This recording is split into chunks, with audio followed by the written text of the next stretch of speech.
ಲೇಖನ ರಾಷ್ಟ್ರೀಯ ಭಾವೈಕ್ಯತೆ. ಪೀಠಿಕೆ. ರಾಷ್ಟ್ರೀಯ ಭಾವೈಕ್ಯತೆಯಲ್ಲಿ ರಾಷ್ಟ್ರ, ಐಕ್ಯತೆ ಮತ್ತು ಭಾವನೆ ಎಂಬ 3 ಅಂಶಗಳನ್ನು ಕಾಣುತ್ತೇವೆ. ಈ 3 ಸೇರಿ ಎಲ್ಲರೂ ಒಂದೇ ಎಂದು ಹೇಳುವುದೇ ರಾಷ್ಟ್ರೀಯ ಭಾವೈಕ್ಯತೆ. ವಿವರಣೆ. ಒಂದು ರಾಷ್ಟ್ರದಲ್ಲಿರುವ ಎಲ್ಲ ಜನರನ್ನು ಒಗ್ಗಟ್ಟಿನಿಂದ ಬಾಳುವುದಕ್ಕೆ ರಾಷ್ಟ್ರೀಯ ಐಕ್ಯತೆ ಎಂದು ಕರೆಯುವರು. ಇದು ಜಗತ್ತಿನ ಎಲ್ಲ ರಾಷ್ಟ್ರಗಳಿಗೂ ಅನ್ವಯಿಸುತ್ತದೆ. ಆದರೆ ನಮ್ಮ ಭಾರತದ ವಿಷಯವೇ ಬೇರೆ. ಇಲ್ಲಿ ಭಾವೈಕ್ಯತೆ ಇಲ್ಲದಿದ್ದರೆ ಸಾಧ್ಯವೇ ಇಲ್ಲ. ಭಾರತವು ಅನೇಕತೆಯಲ್ಲಿ ಏಕತೆಯನ್ನು ಹೊಂದಿರುವ ವಿಶೇಷವಾದ ದೇಶ. ಭೌಗೋಳಿಕವಾಗಿ ಗಿರಿಶಿಖರ, ಬೆಟ್ಟಗುಡ್ಡ, ಪ್ರಪಾತ, ಕಣಿವೆ, ನದಿ ಬಯಲು, ಕರಾವಳಿ ತೀರ ಹಾಗೂ ವಿಸ್ತಾರವಾದ ಮೈದಾನ ಪ್ರದೇಶಗಳನ್ನು ಹೊಂದಿದೆ. ಹಾಗೆಯೇ ವಾಯುಗುಣದಲ್ಲಿ ಸಮಶೀತೋಷ್ಣ ವಲಯದಲ್ಲಿದೆ. ವೈವಿಧ್ಯಮಯ ಹವಾಮಾನ ಹೊಂದಿದೆ. ಅದಕ್ಕೆ ತಕ್ಕಂತೆ ಮರ, ಗಿಡ, ಹೂವು, ಹಣ್ಣು ಮತ್ತು ಬೆಳೆಗಳೂ ಇವೆ.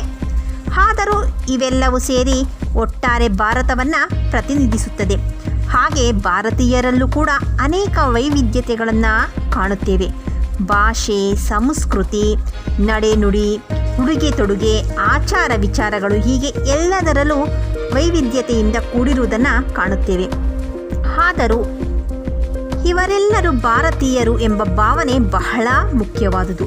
ಈ ರಾಷ್ಟ್ರೀಯ ಭಾವೈಕ್ಯತೆಯನ್ನು ಮೂಡಿಸುವಲ್ಲಿ ರಾಷ್ಟ್ರಗೀತೆ, ರಾಷ್ಟ್ರ ಚಿಹ್ನೆ ಹಾಗೂ ರಾಷ್ಟ್ರೀಯ ಹಬ್ಬಗಳು ಬಹಳ ಮುಖ್ಯವಾದ ಪಾತ್ರ ವಹಿಸುತ್ತವೆ.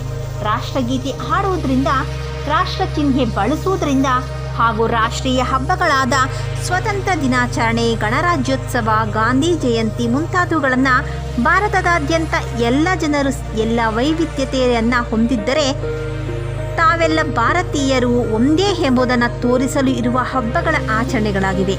ಇದರಿಂದ ರಾಷ್ಟ್ರೀಯ ಭಾವೈಕ್ಯತೆಯನ್ನು ಕಾಣಬಹುದಾಗಿದೆ. ಸಮಾಪ್ತಿ.